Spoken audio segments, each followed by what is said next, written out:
It's the Opperman Report. And now, here is investigator Ed Opperman. Okay, welcome to the Opperman Report. I'm your host, private investigator Ed Opperman. You can find me at Opperman Investigations and Digital Forensic Consulting through my website, emailrevealer.com, or you can email me directly at oppermaninvestigations@gmail.com. Be sure and check out our Patreon. Just put up a brand spanking new show on Patreon with this fellow, a really interesting guy. He knew the Beatles and stuff. He met Epstein and Savile. But I guess what? I can't find his name as I plug the show. What's his name here? Clive Howard Kelly. And that's up in Patreon right now. But of course, you can go to Spreaker. You'll find all our archives for free at Spreaker. And if you go to Spreaker and you Google Ed Opperman Spreaker, Opperman Report, Joe Green, some of the best shows we've done is with Joe Green. You can find him at joegreenjfk.com. We did a show about Mitrione, Dan Mitrione, who was this shadowy character, CIA type with the Jonestown and involved with the Rat Pack. We did another one with the Arliss Perry's psychologist, psychiatrist, the devil in Dr. Perry, something like that. Yeah, man, great stuff. Joe Green. He's got a new book. I had to find it on my own. He didn't call me up, but I found it. I tracked him down. Tinfoil Hat Not Included, Conspiracy Theories and Art and Practice. Joe Green, welcome to the show. Thanks, Ed. I appreciate it, Dan. Sorry about not immediately notifying you. It's my bad. I know, man. I'm going to have to put a tail on you, tap your phones. I noticed that you were a private investigator. Yeah. I was a private investigator for 2.5 years, about roughly. I was a private investigator. So I'm from Texas. So I went all over Texas, especially on the border, because I was doing a lot of people. If you live on the border here in Texas, very common to get your car stolen when you can't make the payments anymore. It goes into Mexico, disappears. So I was doing a lot of that kind of stuff. And then they would also fly me out to LA. So for months at a time. So I, running around Chinatown, Koreatown, all over the place, South Central. I got to tell you, Joe, it's so encouraging to meet someone who is fully recovered from the PI field, that you've dug your way out of that hole and you've made something out of your life. Joe Green, thank you so much. Encourage me. Maybe one day I can look back and say I am a former private investigator. Only hope. I realized at a certain point, it wasn't even that I was going to get killed, right? I was going to get maimed, and then I wouldn't be able to pay off the hospital bill. Because it was just, it's great. I'm no good with guns. I'm not really a fighter, so I have to be smarter than everybody all the time. And the hours that a PI works, it's like 18, 20 hours a day sometimes, traveling all over the place. Like I get tired, and I almost got killed a bunch of times. So I was like, I got to get out of this thing. It really is miserable work, It really is. Now, Joe, you got a huge, you wrote a book about Epstein, too. Oh, Einstein. No, that's my play. I had a play that was produced in the summer called Einstein's Wrong About Everything, which actually got nominated for Best New Play by Broadway World, which was kind of cool.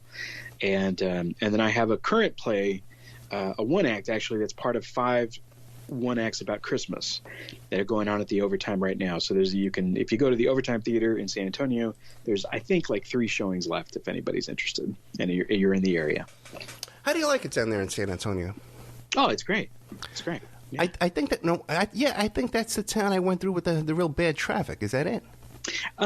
Austin has the worst traffic in Texas. Well, Houston maybe, but San Antonio is getting very, very bad also. Yeah. There are whole sections of San Antonio that are really, you get stuck immediately.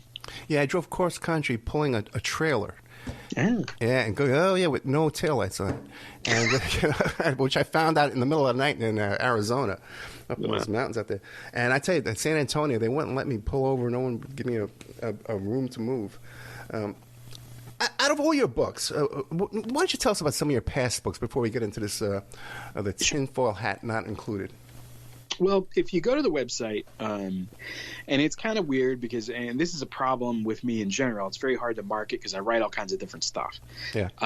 But I have a series of plays, so we'll put that aside. My main sort of books in this field were Dissenting Views 1 and Dissenting Views 2, which are both compilations of work that I've done and covering all sorts of topics, from the Kennedy assassination to Martin Luther King, Malcolm X, Bobby Kennedy. I wrote a long essay about Bobby Kennedy and the film The Parallax View. I wrote about the film that we made, King Kill 63, that unfortunately has only been shown one time, but has Oliver Stone and Richard Belzer and Dick Gregory and all these amazing people in it. And then there's a free download on my website of a book that is really just a compilation of quotes that I put into a timeline, and which anybody can download. And it's I always recommend people check that thing out because it's pretty amazing. Like, it was supposed to be, I was putting it together for a book originally, which never happened. I decided to do something else, but the quotes themselves are pretty eye-opening, and just going through that, I think I started around the Civil War and go forward to roughly now, and compile all these amazing quotes about people talking about the government of the United States. And so that's where a lot of my work has gone. Let me ask a question. How would you describe yourself politically? I always say that I'm basically a counterculture leftist. So those are my favorite people. Like all the, Paul Krasner. Yeah. I was a friend of his at the very end of his life. That approach to things, like the sort of absurdist left, is what I really like. Robert Anton Wilson, Mae Brussel, of course. Yeah. And those are all my people. Yeah, excellent. I was with the Yippies, right? Oh yeah, no, I know. You did, yeah. Okay, yeah. So you say those things. I remember back in the old days at WBAI, back in the 70s, we would get tapes of Mae Brussel that they would send them in the mail to us from the West Coast, and we would have to sign a checklist, like a sign-in sheet, to take it home and listen to it. And you had to bring it back the next day, otherwise you got in trouble. That's how we used to listen to Mae Brussel. I interviewed both her daughters. Oh, nice. Yeah. When I first, one of the first people that I met on Facebook, after getting on Facebook, however long it was ago, I don't know, 10, 15 years ago, something like that. But one of the first people that I met on Facebook happened to be A.J. Weaverman. Oh, really? Yes. Wait, yeah. Well, AJ, yeah, he's still pumping on. I used to buy my hash from AJ. I used to work for AJ. Yeah.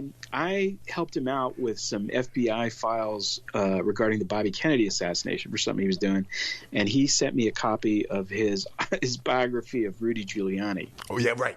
Which is wild. I don't know if you know that from the book, but yeah. So that it was almost like fate. It was like, oh, okay, And then if you're Jewish, AJ will invite you to at least he did 10 years ago or whatever. He said, if you're ever in New York, come up to the Brownstone, I'll teach you how to shoot, because you're going to need to do that, eventually, if you're Jewish. Yeah, I love AJ. By the way, one of his sources for that book on Giuliani, which was about Giuliani and his pedophile priest buddy, and their relationship, which is very, very odd. But one of his sources for that book was Lawrence Ray, that guy, the guy who was he was living at his daughter's dorm and he was pimping out all her friends. Holy cow! That guy, yeah, the guy. He paid for Bernie Kerrick's wedding. What a shame! And I got on the phone with that guy, Lawrence Ray. He makes a very convincing case that it was all a big setup from Bernie Kerik, but I think he's in prison now. So, wow, yeah, that's a small world. Yeah. That's the thing that you discover. It's a small world. Like I never imagined. I'm a kid from Laredo, Texas. It's just a tiny town, and the idea that I was going to ever talk to anybody, to all the people that I've met, interviewing Bobby Seale, interviewing Dick Gregory, like people that are like my heroes from way back. When I was a kid, because I'm 50 right now, so this is the 60s were a little bit before my time, but I've always been fascinated by that whole period and all the people who are trying to fix things. Yeah, and so what do you make of people like Dave McGowan, and you look back at some of these people and you wonder, how much of that were they agents? Were they just being manipulated? What do you make of that? I mean, Dave McGowan's work took my head off. Yeah. His book, Program to Kill, is probably the most unpleasant book that I've ever read, but I think he more or less nailed it. I think that's everybody should be reading that thing, unfortunately. The stuff about the canyon and all that, I mean, it's absolutely fascinating. And you don't have to necessarily conclude the same things that Dave did, but it's a hell of a thing that, how Frank Zappa comes from the military-industrial complex, and the singer of the Doors, like his dad is the actual admiral at the incident that starts the Vietnam War. I mean, what the hell? What do you do with that information? And I don't know, but I think his stuff is, you got to read it, because and his if anybody's ever read his thing on the Lincoln assassination, talk about something that'll blow your head off, man. He did some great work. Yeah, that Lincoln stuff is totally underrated. No one talks about it. That's a shame. Zappa gave a computer to Mae Brussel. Yeah, right. Yeah. Well, and I tell people this, before Mae Brussel got into this, she was studying Aleister Crowley. Really? Yes. She was and I think that explains a lot, and I think it is. It's not a bad idea to go down that path. Now, I do warn people that I call it the weirdness. Ed Curtin and I used to talk about this, like when you get into this stuff, there are these fringe topics, right? Yeah. And some of them are sound really crazy, and then you get into it, and you're like, well, okay, maybe there is something to this. Like the Devil and Dr. Perry. That was right. Sort of. I was dipping my toe in it because I try not to write about things that are way, way off the chain unless I have some really good information. Now, what about something like Balenciaga? Is that the kind of thing you would take a look at? Yeah, and the Wayfair thing. Yeah. God, that was strange. I don't know. I don't know what to make of it, honestly. So the thing that always concerns me about this is that is this some kind of weird aesthetic direction, or is it actual manipulation? Like, is this purposeful? Right. And that's the part I think that's so hard to prove. I've met so many people in my life that are pretty far out there aesthetically that maybe don't have political views. But if you're an artist and you feel like, well, I'm going to do this because I'm going to do it for this reason, it may not necessarily be for the same reason that you think it is. On the other hand, Jimmy Savile, the Vatican, I don't know, man.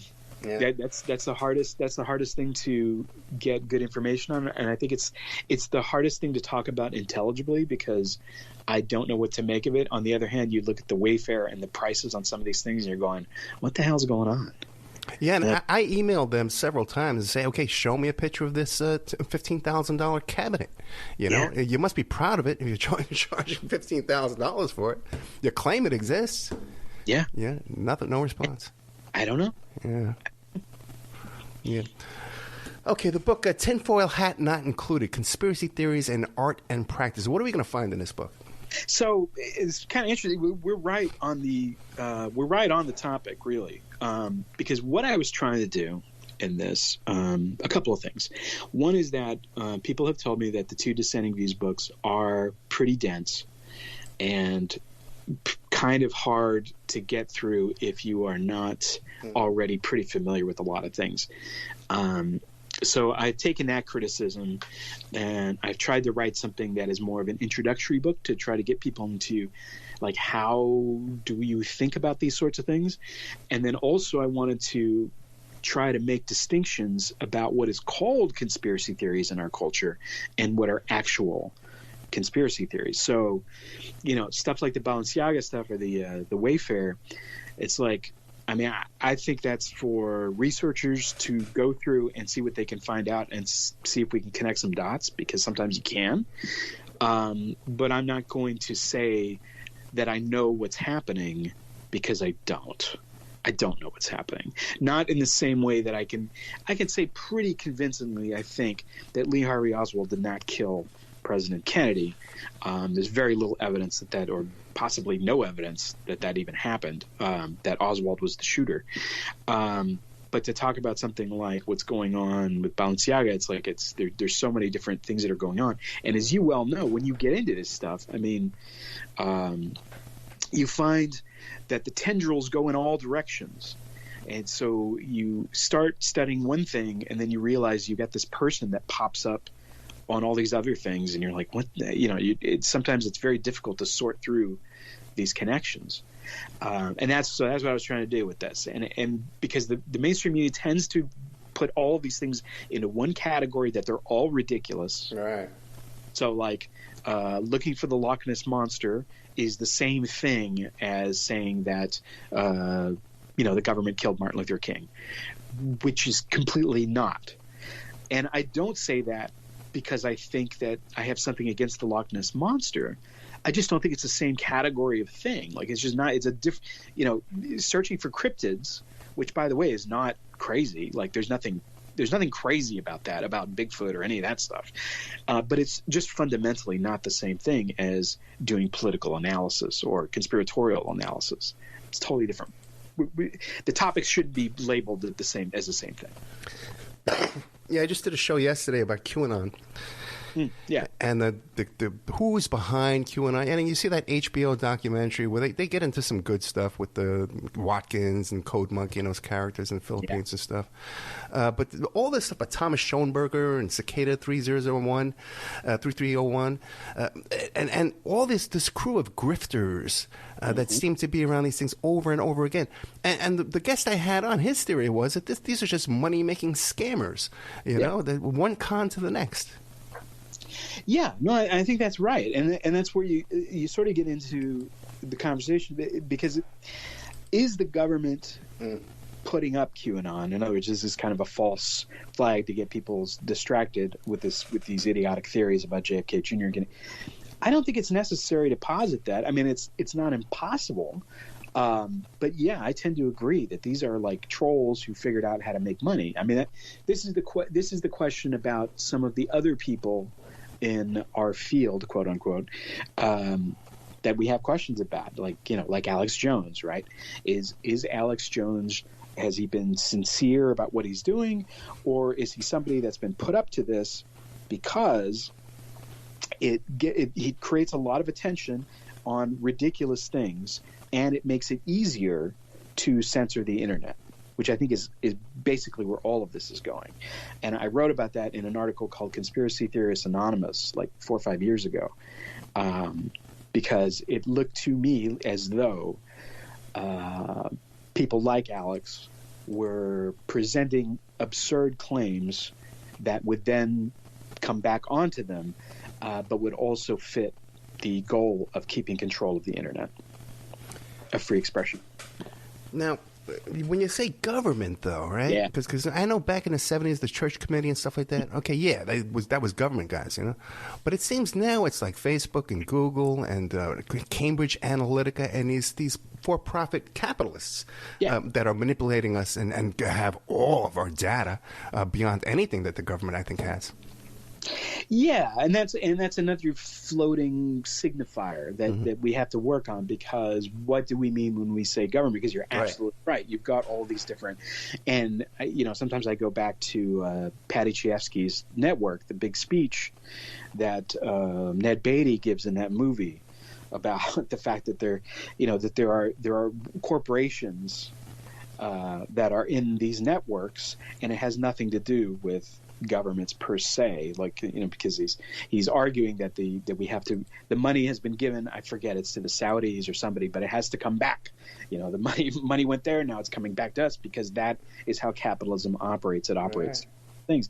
And I agree. I mean, that's always been kind of the question of this stuff. Like, if you're investigating the Kennedy assassination, you say, well, is Alpha 66, for example, involved, anti-Castro Cubans? And then you trace, so are they doing it on their own? Are they doing it with government help? Well, they're getting government help. Does that mean they're getting government help for the purpose of killing the president? Or is this something else going on? That is the Hall of Mirrors.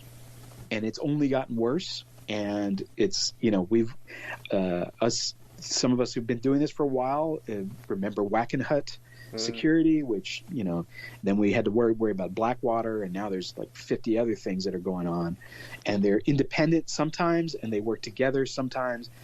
I think that's what's going on. Like there are various corporations and governmental entities that work with each other sometimes on some things, but not on everything. So it's not a monolithic thing. But when you're looking for conspiracies, you are looking for the operation of these various networks. Right. And earlier you mentioned A.J. Weberman, right? Yeah. And here's a guy who was one of the leaders, okay, of the Jewish Defense Organization, which was a highly militant, bunch of, he kidnapped another guy I know, okay? I met the guy he kidnapped, Ram David. I met him, and AJ denies it. But what he called but so come on, he had to have Mossad interactions. How could he not? You'd think, but I wasn't there, like I can't really say. I mean, I have to analyze these things and say, this is what I think it could be. But a lot of times I can't tell you, like, who the name of the guy is who did this or that, or why they specifically did it. I'm usually trying to analyze like institutions, because you sometimes see what those institutions want. The film that Oliver Stone and Jim DiEugenio just did, the 4-hour version of the new Kennedy documentary, goes into this. Like, why do you think that the military-industrial complex had something to do with the murder of Kennedy? Well, let's look at what Kennedy was doing. Let's look at what Kennedy had said he was going to do for like 10 to 12 years before he ever got into office, and how that is completely in the opposite direction of where the Pentagon wants to go. Those are the realities I think you have to look at with this stuff. And it gets complicated, and it means that I'm always like, I'm giving these long dissertation answers instead of just saying, well, there's a guy with a gun and he did this. Because it's never that simple. It never is. And then what do you make of Oliver Stone? Like he did that whitewash movie about McMartin. Yeah. He's got that son. Produced it, I think. What was that? He produced, yeah. I think he produced them because that was an Abby Martin shows, if I remember right. The thing about McMartin. Yeah, that was a mess. If you read, Alex Constantine has a book called Psychic Dictatorship in the USA. I think it's called. It's got kind of a lurid title, but he does a lot of work on the McMartin case in that, which is contrary to what you would see in that film that they produced.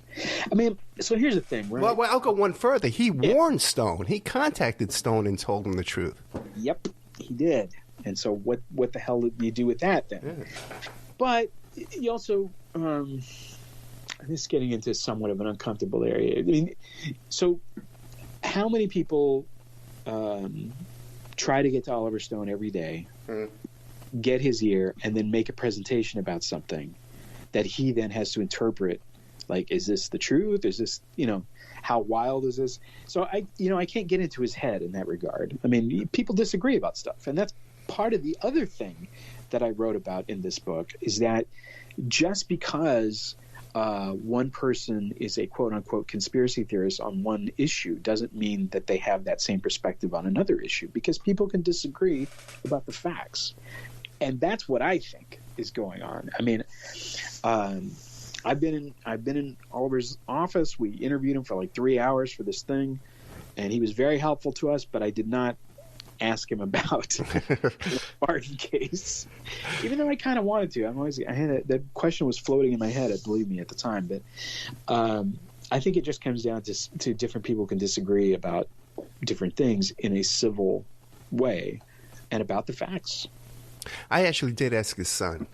And I wasn't thrilled with the answer. He brought up over and over Douglas Dietrich, that because he interviewed Douglas Dietrich, who I think is a complete, what do you call it? And that kind of like gave him a balance. Okay, well, no, we talked to Douglas Dietrich, who was this expert on Aquino. So, I don't know. Yeah. But back to your book here, Tinfoil Hat Not Included. Why didn't you include the tinfoil hat? No, conspiracy theories in art and practice. Now, you mentioned Donald Trump. Now, what do you make of the QAnon and Trump? Do you think Trump knows what's going on with QAnon or not? No, I don't think so. I think, the way I tried to explain Donald Trump, and it was actually, I point people all the time to Ken Thomas's book, Trumpocalypse Now, which right. I did the afterword for, but he published that like in 2016, like right before Trump was taking office, and he basically told you everything that was going to happen. I mean, Ken's was, Trump. He said that Trump was bringing the conspiracy spectacle to the mainstream, and that's exactly what happened. You got the conspiracy spectacle, but I don't think that Trump has any.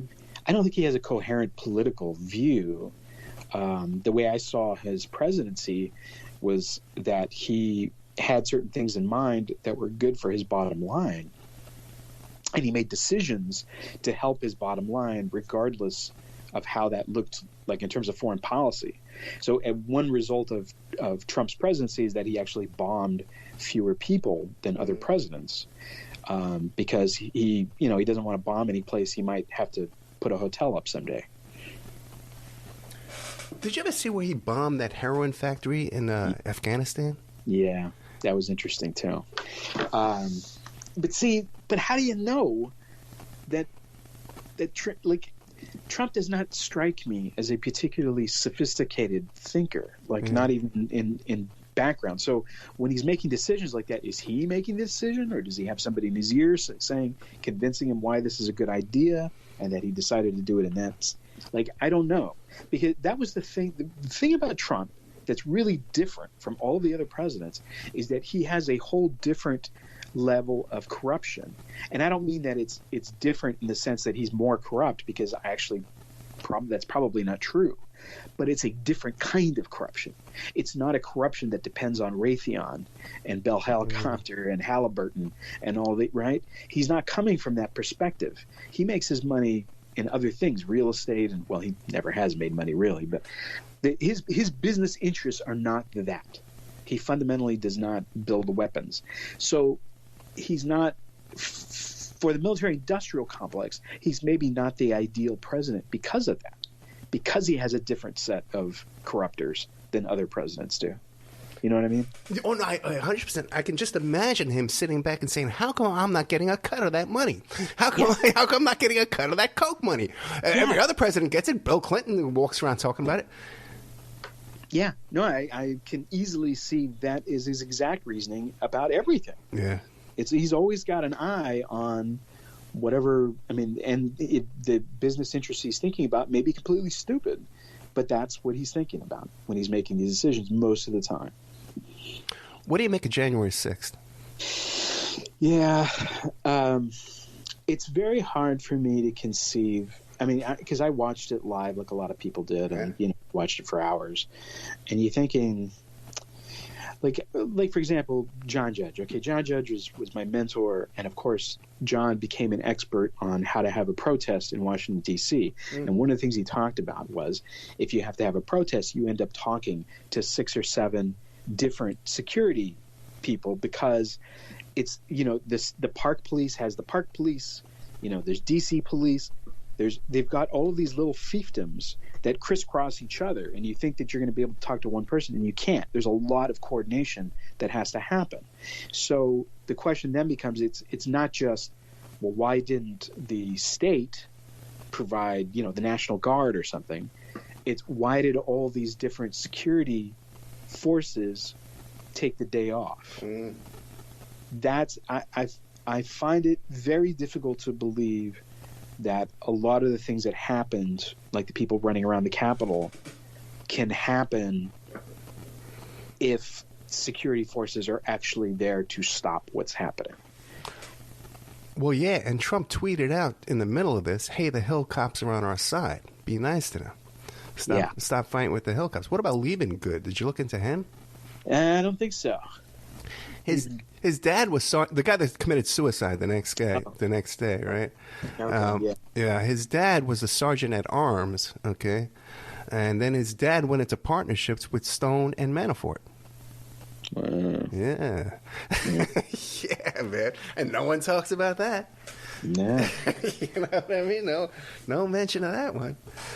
And herein lies the rub, because especially in the modern world, it seems like anything that happens, you dig a little bit and you start finding a whole bunch of stuff. Like there's always these tunnels that lead in all directions underneath these people, and it's amazing how much it crisscrosses and how much they all seem to be in lockstep on some things. Yeah. Oh, right. Yeah, that's true. There is coordination with all this stuff, you know, in the media and the news. No, so now what do you make of all this? Do you have a podcast yet? I started a podcast. Yeah. And I am not good at talking to myself. Like if I put on a mic and I try to talk, I go all over the place. Like I need like a person to bounce off of. So that is shut. It's not actually shut down. I've got like 4 or 5 episodes, but I don't really recommend it. It was me trying something, and I don't think it worked. Maybe someday. Well, did you try notes? You know, put notes in front of yourself.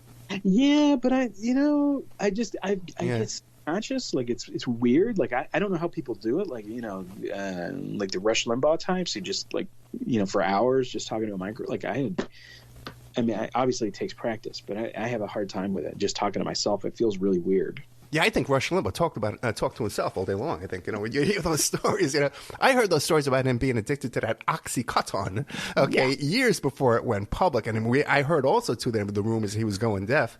And he would stay in his home in Florida and not leave his house for weeks, eating takeout Chinese food 3 meals a day. Jeez. Yeah. It's a miserable existence. Right. And just to think all the influence that guy had, man. Yeah. But now, what do you make, though, of this proliferation of everyone having a podcast? And do you think that's good for the release of this type of information, or do you think it just causes more confusion?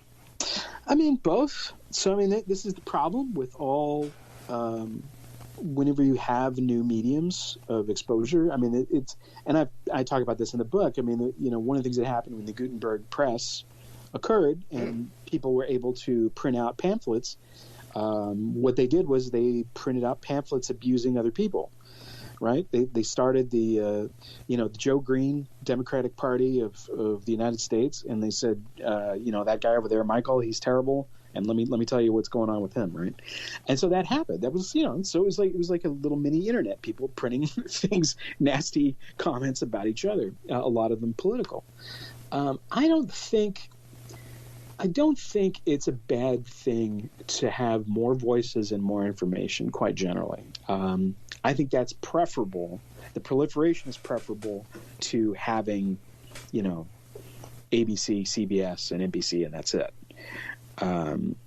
Now, there are problems that come with that. You're right, because there's like an infinite amount of content. And so but if you're able to search through that content to find the kinds of things that you're interested in, I think it's better. I mean, 20 years ago, I would tell people read foreign newspapers if you want to know what's going on in the country. Right. Read the Financial Times.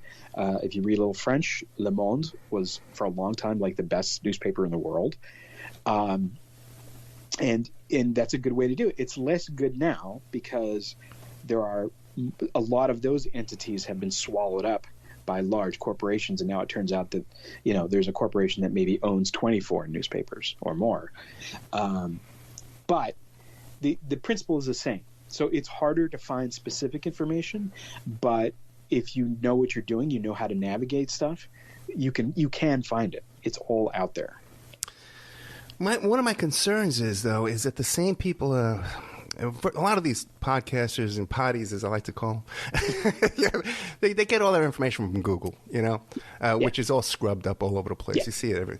And then it seems like, again, the people in control of this information, behind the scenes, radar online, people control the Epstein story, covered up for Trump, that control all this information, they're repeating what's already been filtered. And then these institutions like Twitter can elevate nobodies who know nothing to have this huge following. Yeah. It's all controlled. It is, and it's also the level of sexiness and presentation. And that's how it is. I mean, sometimes if you have a crazy theory that's exciting, if you say, dinosaurs didn't exist, and you can then create a podcast, and that's a very easy thing to understand. When people go, oh, dinosaurs didn't exist. That's weird. And and that may be complete nonsense. I'm not necessarily passing judgment on anybody's theory, but it sounds like a low percentage gamble at this point, right? But it's easy to understand. So the people who have the most complex analysis are always going to be the least read, and that isn't actually any different from other times. There's always been like people that are celebrated in the culture that are complete nonsense. It's like how many people love Malcolm Gladwell, right? And that guy's writing is just intensely inane, and I make fun of it, frankly, in this book, and that's supposed to be the example of an intellectual in this culture, right? Which is absurd. Or like the Jordan Peterson phenomenon, same thing.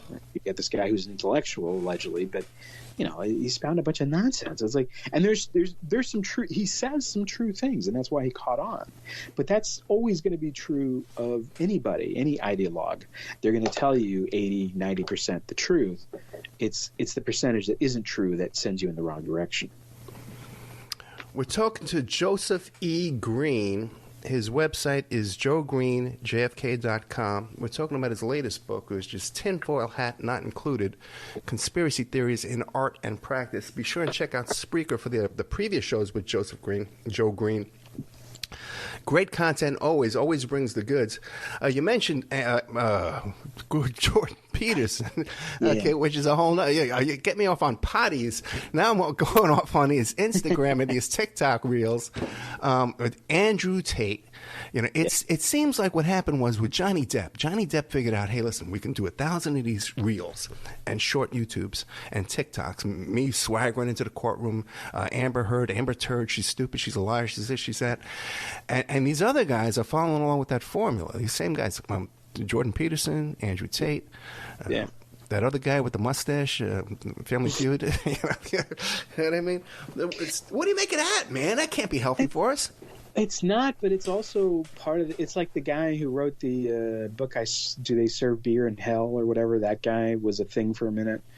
And he was horrible. Like, he's a sociopath. Well, not he's a sociopath, but the advice of his writing tended towards the sociopathic.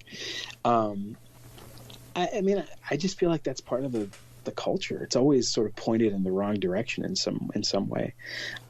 Is it worse now? Probably, because it's become possible to be. First of all, is it desirable to be famous? I mean, I don't think it is. But for the people who do think it's famous, it's more easy to become famous now than it ever has been. Like, in a strange way, you can become internet famous. It doesn't actually translate all the time to actual famous, but you can become internet famous very easily and quickly these days. That's a difference. Yeah, and even that, they can become those influencers, and sell their retweets and stuff. Like, there's money in all of that stuff too.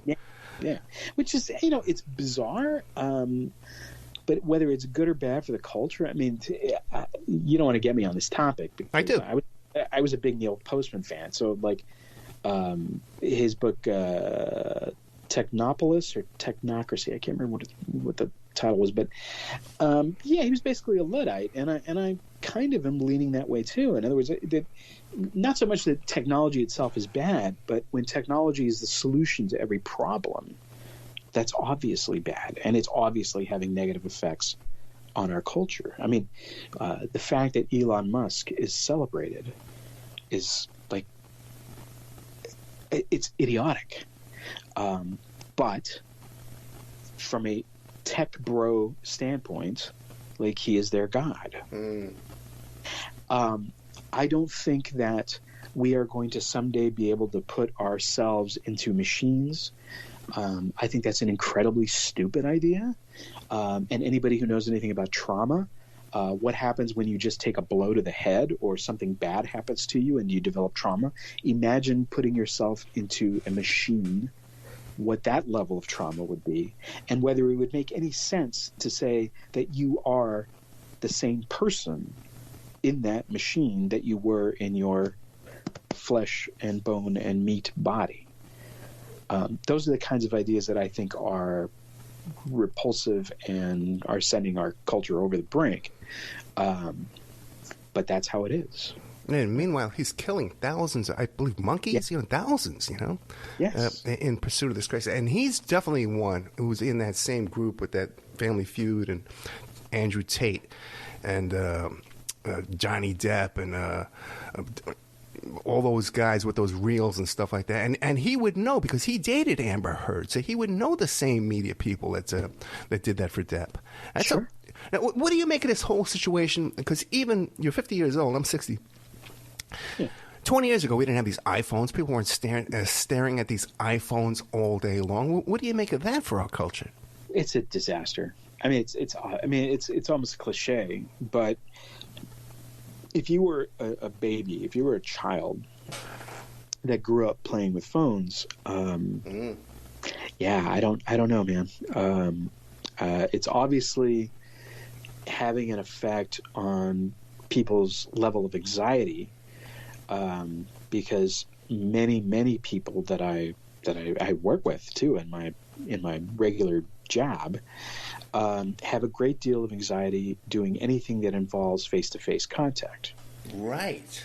And it's hard not to read the last 20 years into that. Yeah, that's so true. You meet these young kids and they're trying to hire someone for the work for me and stuff like that. And everyone has anxiety, social anxiety. Yeah. That they're complaining about. And why not? Even if you spend all your time with these sort of boxes, and then if you become a programmer, you're able to control the environments all the time that you're participating in a virtual way. That becomes your way of interacting with the world, and I'm pretty sure that that's why the whole Meta thing happened with Zuckerberg, is because he's thinking long term that he wants kids to grow up in a visual world that he controls, and that it's the same thing as like McDonald's giving away Happy Meals to 5-year-olds, right? You get them when they're young, and you have them for life. I think that's what Zuckerberg was thinking, is that you can now. Yeah, obviously it seems to have crashed and burned, but that was the thinking, that if you get enough people to buy into this technology, because we're all heading in this direction anyway, I should run it. Right? Let's run it off my space, like not my space, but my space. Yeah, it's funny because you mentioned McDonald's. I remember when my daughter was like 4 years old, and she only had McDonald's once. And we would drive my McDonald's. She could smell the French fries cooking, and she'd be craving those French fries. And they have some kind of like human DNA in an ingredient in that stuff, I hadn't heard that, but it's not surprising. Oh, you haven't heard that? Oh, no, look that up. They took an embryo. They took a DNA from an embryo. They recultivate it now. They're not going back to embryos anymore, but they make it in a lab to make us addicted to that food. It's in Kentucky Fried Chicken, Coca-Colas, and everything. Yikes. What do you make of this stuff? You hear these people talking like Charles Schwab and the World Economic Forum, and everything's going to be a subscription based. We're paying monthly fees. What do you make of that? You believe that? No, that's absolutely happening. Everything in the culture is moving in that direction, and the European Union has gotten a head start in Canada. Klaus Schwab, he seems to be. Obviously, he looks and sounds like a Bond villain, but the things that he's actually saying are leading us into this culture where we're going to be, it's not just that we're going to be on the internet all the time, it's going to be their internet. Yeah. And we're going to be paying a subscription fee to get into these things, which is what they've always wanted. Like all these media companies, anybody who saw the internet, say it was the great part of the internet's time has already passed, right? It's been the Wild West for 20 years. But now the rules, the gates are starting to close in, because the dream of the internet was that choice would be your choice of the 4 or 5 things to buy, not choice in ideas or exchange of ideas. It's choice as you have the freedom of choice to purchase one thing or another thing, and that's all you're good for. So it's a consumer issue. And then what do you make of when people say, you see the funding behind Musk, even with his SpaceX, there was the credit reporting agencies, TRW people who helped create that, and people who say that Zuckerberg is like a CIA creation. What do you make of those kind of theories? I don't know about Zuckerberg being a CIA creation. I mean, I can talk about Jeff Bezos in that regard. Okay, go ahead. Yeah. Amazon was not a profitable business, and this is one thing that a lot of people don't realize, is that when Amazon was blowing up and everybody was starting to order things from Amazon, it was never profitable because of the fact that it was all these discounts, right? That was the whole point of Amazon, is everything's less expensive and requires all of this, the free shipping with Amazon Prime and all that stuff. What made Amazon profitable was Jeff Bezos got a contract from the CIA to do cloud computing for the U.S. government. Right. That's what makes them profitable. I didn't know that. Yeah, that was about, I'm bad at like doing years, but sometime in the last 5 to 10 years that happened. Maybe 10 years. But that's what you're looking at is, and it's not, and I don't think it's true that tech companies are like in with the government per se, but it's just that people within the government or people within a particular corporation recognize these openings, and then they have allies because maybe it suits this purpose as well as this other purpose. And that's the thing. That's the other thing that makes things complicated, is that not everything is for the purpose that is stated. Right. I think almost all of it is hidden away. And the subscription model of reality is the number one thing that I think they've got on their minds. It's just like Microsoft Office. I can't buy Microsoft Office anymore. I have to rent it by year. And they're moving that way with cars, and they're moving that way with houses, which I think is why Wall Street was buying up all those houses in the summer. Yeah, I had predicted that around the time in 2008, and I thought it would be Walmart that would buy up all the houses and we'd all be renters. Blackstone, I didn't realize they were. Blackstone turns out to be really, really, really big, yeah. I didn't realize how big they were until a few years ago either. But that's kind of how it is. It's, a lot of times the people that the people out front are not really the movers and shakers. It's what goes on behind the scenes that tells you everything. It's like I always tell people to read the transcripts of the Richard Nixon tapes, because that tells you how government works, because they talk about it so blatantly. About how, the most famous part of the tape, right, is they say, I don't remember if it was Dean or Haldeman who tells Nixon, this guy E. Howard Hunt, he says he needs $1 million, or he's gonna let go of the family jewels. He's gonna talk, and Nixon immediately says, "Oh, I know where I can get the money." Right, and which tells you a lot in its own, that his first thought is not, "Oh my God," or what would Hunt possibly say?